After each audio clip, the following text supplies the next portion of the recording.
شعيرة الكلاب شعيرة شيعية تشبه بكل غريب وعجيب. وهذه الشعيرة أن يقوم الشيعي بربط نفسه بسلسلة، ثم يقوم صديق له بسحبه من هذه السلسلة، والشيعي نائم ويده خلف ظهره هكذا، ويسحبه صديقه إلى القبر المنسوب للحسين رضي الله عنه، يذل نفسه إلى هذا القبر لعل من في القبر يقبل دعاء هذا الشيعي. ولكن هذه الشعيرة جمعت بين شعيرة الكلاب وشعيرة الزواحف من ربط بالسلسلة وزحف على البطون.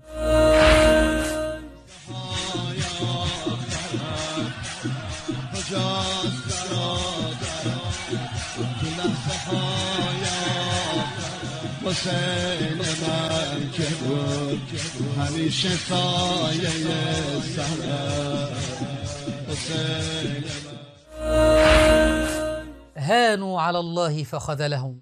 علمتم من المتمسك حقا بآل البيت يا شيعة؟ شعائر حسينية أم وساوس شيطانية؟